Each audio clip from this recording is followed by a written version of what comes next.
Hello friends, welcome to our JEE multiverse channel. आज हम pathfinder weekly questions वाली series में वर्क डब्ल्यूईपी का एमसीक्यू 17 करने वाले। डब्ल्यूईपी यानी कि methods of work and energy वाले चैप्टर का एमसीक्यू नंबर 17 करने वाले। देखो, वैसे ही वर्क एनर्जी पावर में ही क्वेश्चन दे रखा है, लेकिन वर्क एनर्जी पावर में अब इक्विलिब्रियम को कुछ एडवांस कंसेप्ट लगाने पड़ेगी और अच्छी सी ज्योमेट्री लगानी पड़ेगी जो मुश्किल है। तो उससे अच्छा अगर हम टॉर्क से कर दे, इसमें टॉर्क बैलेंस हम कर दे तो ज़्यादा अच्छा रहेगा। लेकिन पहले क्वेश्चन तो समझते क्या है। तो क्वेश्चन में क्या है कि देखो, एक ऐसा डायग्राम देकर रखा है जिसमें ये एंगल हमें 90 डिग्री दिया है। ये एक बड़ा सा बॉल है, ठीक है, बॉल है, और ये दो रॉड है अनइक्वल साइज की, अनइक्वल लेंथ की है, ठीक है। और अब क्या है कि ये इक्विलिब्रियम में, ये जो पूरा स्ट्रक्चर जो है वो इक्विलिब्रियम में। अब इसमें चार हमें बताना है कौन से ऑप्शन सही है। इसमें चार ऑप्शन दे रखे हैं। पहला ऑप्शन ये है कि ball is closer to the lower platform than higher one, यानी कि अब हमें मान लो ये लेंथ x1 है, ये लेंथ x1 है और ये लेंथ क्या है, x2 है। तो हमें बताना है कि ball is closer to platform lower one, यानी कि इसकी हाइट मान लो h1 है और h2 है, और h1 लेस देन h2, ये हम डायग्राम से हम बता पा, मतलब ऐसा मान लेते हैं h1 लेस देन h2 है। तो जो क्या बोले कि ball is closer to the lower platform than higher one, यानी कि x1 लोअर प्लेटफॉर्म से बॉल ज़्यादा नजदीक है, यानी कि x1 greater than x1 less than x2, ऐसा बोलना चाह रहा है। वो तो देखते हैं सॉल्व करने पे। ये तो डायग्राम मैंने बनाया, डायग्राम हर बार सही हो वो पॉसिबल नहीं है, क्योंकि हर बार ये रफ में बना हुआ है, ठीक है। और दूसरा क्या है कि बॉल x2 ज़्यादा है x1 से, दूसरा ऑप्शन ये बोलना चाह रहा है। थर्ड ऑप्शन जो है वो बता रहा है कि x1 बराबर x2 है, चाहे कोई भी हाइट हम h1 और h2 की ले ले, उससे कोई फर्क नहीं पड़ने वाला है। और चौथा बोल रहा है कि ये दोनों इक्वल डिस्टेंस पे है, लेकिन तब एच और ये दोनों हाइट सेम होनी चाहिए, तभी ये बॉल दोनों प्लेटफॉर्म से इक्वल डिस्टेंस पे होगा। तो सबसे पहले हमें x1 और h2 के बीच में रिलेशन निकालना पड़ेगा, बाद में हम चार ऑप्शन में से कौन सा सही है वो हम बता पाएंगे। तो अब इसको सॉल्व कैसे करें, जिसमें अगर हम टॉर्क बैलेंस से कर ले तो ज़्यादा अच्छा रहेगा, क्योंकि देखो इधर एक नॉर्मल लग रहा है n1, मान लो ये एंगल θ1 है, ठीक है, एंगल θ1 है और ये एंगल θ2 है, और इधर लग रहा है क्या, नॉर्मल n2 लग रहा है। तो ये एंगल क्या होगा, ये भी θ1 होगा और ये θ2 होगा, क्योंकि ये 90 है, ये 90 है तो ये θ2 है, तो ये 90 माइनस θ2 है। अब ये एंगल भी 90 है, तो ये 90 माइनस θ2 है, तो ये θ2 हो जाएगा। और सेम लॉजिक इसमें है। तो अगर हम ये बॉल के अबाउट टॉर्क बैलेंस करते हैं, बॉल पे इसका डब्ल्यू वेट लग रहा होगा, उससे हमें कुछ फर्क नहीं पड़ता। अगर हम बॉल के अबाउट टॉर्क बैलेंस कर ले, अब देखो इक्विलिब्रियम में तो हर एक पॉइंट रुका हुआ है, तो हम कोई भी रुके हुए पॉइंट के अबाउट टॉर्क इक्वेशन लिख सकते हैं। टॉर्क इक्वेशन किसके अबाउट लिख सकते हैं, या तो सेंटर ऑफ मास या फिर रुके हुए पॉइंट में। इसमें तो सारे पॉइंट रुके हुए हैं, तो कोई भी पॉइंट के अबाउट हम लिख सकते हैं। लेकिन हम बॉल के अबाउट लिख ले तो फायदा क्या होगा कि जो डब्ल्यू का टॉर्क है वो जीरो हो जाएगा, हमारे पास n1 और n2 के बीच का डायरेक्ट रिलेशन आ जाएगा। तो अगर हम टॉर्क बैलेंस लिखे, टॉर्क इक्वेशन लिखे, लेकिन ये डायग्राम थोड़ा अच्छा बनाते हैं इससे, तो ज़्यादा आसानी रहेगी समझने में। देखो ऐसा है, और यहाँ पे एक बॉल है, ये अभी ऐसे 90 जैसा दिख नहीं रहा है, इसको थोड़ा नीचे कर देते हैं, इसको थोड़ा नीचे कर दो और अब निकालते हैं। ये 90 है, अब ये एंगल θ1 है, ये एंगल θ2 है, ये n1 लग रहा है, ये यहाँ पे n2 लग रहा है, ये θ1 पे, ये भी θ2 पे। हाँ, तो अब ये हाइट मान लेते हैं h1 है और ये हाइट मान लेते हैं h2 है। ये अब ये रॉड की यहाँ से यहाँ तक की लेंथ मान लो L1 है और यहाँ से यहाँ तक की लेंथ मान लो L2 है। तो अब ये ट्राइंगल को देखो, ए बी और सी को देखो, ए बी सी वाले ट्राइंगल को देखो, तो इधर से मैं क्या लिख सकता हूँ, cos θ1 को क्या लिख सकते हैं, मतलब θ1 के लिए बेस ये है और हाइपोटेनियस तो यही रहने वाला है। तो बेस क्या है, h1 बाय L1, तो इधर से L1 की वैल्यू क्या आई, L1 क्या है, h1 बाय cos θ1, L1 की वैल्यू h1 बाय cos θ1 है। सिमिलरली L2 की वैल्यू h2 बाय cos θ2 आएगी, आप निकाल सकते हैं आसानी से, यही लॉजिक लगाना है तो आप निकाल लेना। जो हमारे पास L2 आएगा, L2 जो आएगा हमारे पास, L2 जो आएगा वो क्या आएगा, h2 बाय cos θ2 आएगा, और L1 तो है हमारे पास h1 बाय cos θ1। अगर हम टॉर्क बैलेंस करें तो नॉर्मल इंटू परपेंडिकुलर डिस्टेंस, तो L1 N1 के लिए परपेंडिकुलर डिस्टेंस है और L2 N2 के लिए परपेंडिकुलर डिस्टेंस है। अब N1 क्या दे रहा है, N1 क्लॉकवाइज टॉर्क दे रहा है, N2 जो दे रहा है एंटी क्लॉकवाइज टॉर्क दे रहा है, नेट टॉर्क 0 है। तो N1 का टॉर्क और N2 का टॉर्क की मैग्नीट्यूड सेम होगा क्योंकि डायरेक्शन ऑपोजिट, इसलिए कैंसिल होने चाहिए, मतलब घटाएगी एक दूसरे को। और अगर मैग्नीट्यूड सेम हो जाए तभी ये टॉर्क 0 होगा।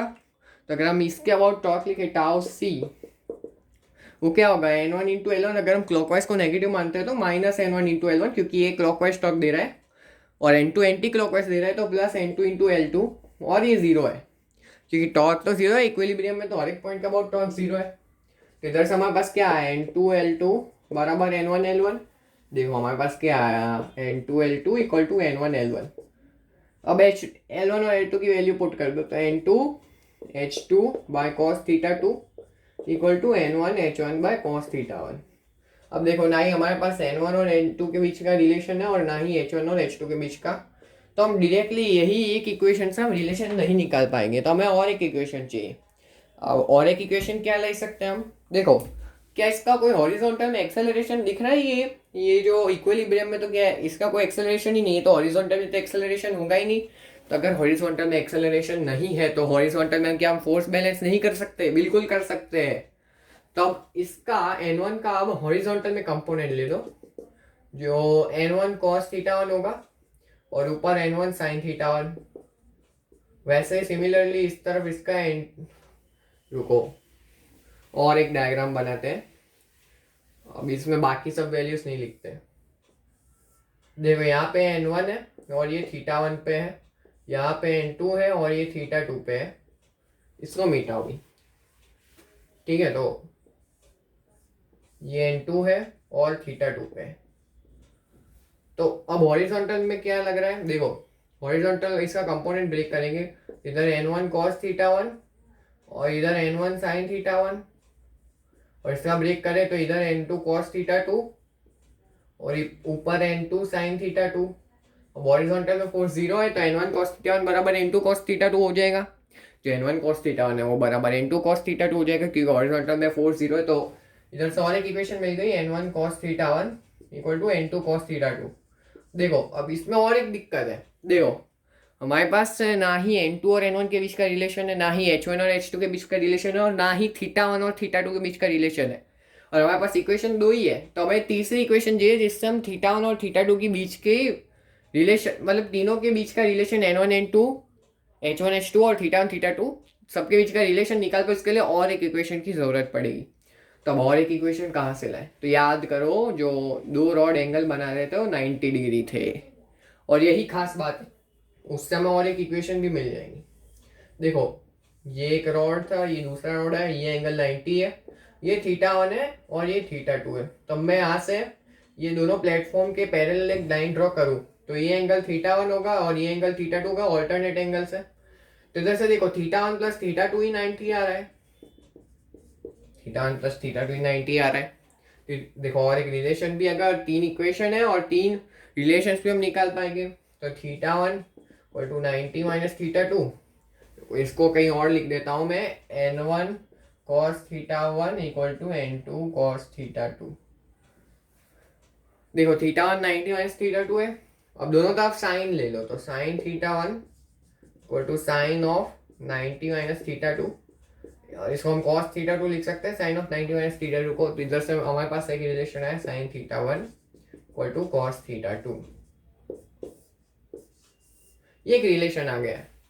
अब देखो हमारे पास तीन रिलेशन है, एक तो क्या है कि N2 H2 by cos theta 2 equal to N1 H1 by cos theta 1, दूसरा है N1 cos theta 1 equal to N2 cos theta 2, और तीसरा है sin theta 1 equal to cos theta 2। अब रिलेशन को नाम दे देते हैं हम 1 2 3 करके। तो अपना रिलेशन 1 है, ये रिलेशन 2 है और ये रिलेशन 3 है। तब देखो अगर हम क्या करते हैं, 1 और 2 को डिवाइड कर दो, सीधा 1 और 2 को डिवाइड कर दो तो हमारे पास क्या आएगा, रुको ठीक है, तो N1, रुको इसको थोड़ा अलग तरीके से लिखते हैं, N1 H1 by cos theta 1 equal to N2 H2 by cos theta 2। अब डिवाइड करो, सेम ही लिखा मैंने एल एच एस को आर एच एस में ला दिया, आर एच एस को एल एच एस में ला दिया, जिससे N1 वाला और N2 वाला टर्म कटते हैं। तो इन दोनों को डिवाइड करेंगे, बस क्या आएगा देखो, इन दोनों को डिवाइड करने पे N1 और N1 गया, N2 और N2 गया, cos थीटा वन नीचे आ जाएगा, cos थीटा टू भी नीचे आ जाएगा, तो हमारे पास बचेगा कि H1 by cos square theta one equal to H2 by cos square theta two. अब देखो तो cos स्क्वायर थीटा को उस तरफ ले जाओ, cos square theta two by, देखो इधर से हमारे पास आएगा, इधर से क्या आएगा हमारे पास cos स्क्वायर थीटा टू, रुको, cos square theta two by cos square theta one equal to H2 by H1, यही रिलेशन आएगा। आप देख भी सकते हो, वही था, बस मैंने मिटा दिया, लेकिन मेरे को याद ही यही रिलेशन आएगा। तो अब क्या होगा देखो, इसको थोड़ा अलग तरीके से लिखते हैं। देखो इधर से देखो, इसमें मैंने साइन लिया दोनों तरफ, तो इस तरफ कॉस ले रहे तो हमारे पास आएगा cos theta one equal to sine theta two, ये भी आ जाएगा। अगर हम दोनों तरफ कॉस ले लें, पहले साइन लिया था अब कॉस ले रहे तो ये रिलेशन भी आ जाएगा। अब देखो इसको थोड़ा अलग तरीके से लिखते हैं। देखो एक cos theta two by cos theta one into cos theta two by cos theta one, इसको मैं ऐसे लिख रहा हूँ, cos theta two by cos theta one. अब मैं क्या करता हूँ, cos थीटा टू को साइन थीटा वन लिख देता हूँ और cos थीटा वन को साइन थीटा टू लिख देता हूँ। देखो क्या क्या समझ में आया। देखो मैं क्या कर रहा हूँ, cos थीटा टू को साइन थीटा वन लिख रहा हूँ ये इक्वेशन 3 से, और इक्वेशन 4 से मैं क्या कर रहा हूँ कि cos थीटा वन को साइन थीटा टू लिख रहा हूँ। तो अब क्या बनेगा, cos थीटा टू, नहीं रुको, sign theta one by cos theta one बनाइए तो tan थीटा वन हो गया, और ये cos theta two by cos theta one, cos theta two by sine theta to बना, तो ये cot थीटा टू हो गया। तो इधर से अब इसको 1 बाई टेन थीटा लिख दे, तो ये tan theta one by tan theta two आ गया। तो इधर से हमारे पास आएगा, हमारे पास H2 बाई H1, वो क्या आया हमारे पास, ये tan theta one by tan theta two, ये एक इक्वेशन आई है। देखो चेक कर लो कोई गड़बड़ी तो नहीं है। देखो H2 by H1 cos square थी, हाँ सही है, कोई गड़बड़ी तो नहीं दिख रही मेरे को, अगर होगी तो बाद में पता चल जाएगा। देखो तो ये आया। हाँ अब अगर हम ये डिस्टेंस को देखें, ये मान लो x1 है और ये मान लो x2 है, और ये h1 था, ये h2 था। तो अगर हम इधर से, इसको मैं मिटा रहा हूँ, इधर से हम लिख दे tan थीटा वन, तो क्या आएगा, perpendicular upon hypotenuse, perpendicular upon base, base इसके लिए h1 है, परपेंडिकुलर x1 है, तो tan थीटा वन क्या है, x1 बाय h1। और सिमिलरली tan थीटा टू क्या आएगा, tan थीटा टू क्या आएगा, x2 बाय h2। अब फिर से इन दोनों को डिवाइड कर दो, तो tan theta one by tan theta to, और क्या एक बचेगा हमारे पास x1 bye h1 into h2 bye x2, ये बचा। इसको मैं लिख देता हूँ x1 bye x2 into h2 bye h1। अब याद करो ये क्या था, ये tan theta one by tan theta two ही तो h2 बाई h1 था, tan theta one by tan theta two ही तो h1 बाई h2 था, जो अभी मैंने निकाल के दिखाया। क्योंकि इसको मैंने चालाकी से मैंने इसको क्या लिख दिया, इसको चालाकी से मैंने लिख दिया था tan theta one by tan theta to, चालाकी से लिख दिया था मैंने। तो वही यानी कि इधर से मैं लिख सकता हूँ tan theta one by tan theta two equal to h2 by h1, जो अभी हमने निकाला। तो tan theta one by tan theta two को हम लिख देते क्या, h2 bye h1, h2 bye h1। तो जैसे देखो क्या कुछ दिख रहा है, ये कैंसिल होता हुआ दिख रहा है। तो जैसे देखो क्या हमारे पास कुछ आ गया, देखो x1 बराबर x2 नहीं आ गया, क्योंकि x2 बाई x1 1 हो गया, तो x1 इक्वल टू x2 आ गया। अगर हमारे पास x1 इक्वल टू x2 आ गया है, तो ये जो बीड है वो दोनों प्लेटफॉर्म से इक्वल डिस्टेंस पे, और इस रिस्पेक्ट टू हाइट, क्योंकि हमने हाइट तो h1 और h2 मान ली, हमने इक्वल थोड़ी मानी, इक्वल नहीं मानने पे भी ये दोनों इक्वल आ रहे हैं। तो इसमें कौन सा ऑप्शन आएगा, C option, the wall is equal distance from both the platforms irrespective of their heights. तो ये थोड़ा मतलब कैलकुलेटिव था, इतना मुश्किल भी नहीं था। लेकिन आपको अगर मज़ा आया हो हमारे चैनल ये लेक्चर में, तो हमारे चैनल को जरूर सब्सक्राइब करें और हमारे वीडियोस को लाइक करें और शेयर भी करें as much as possible. Thanks for watching.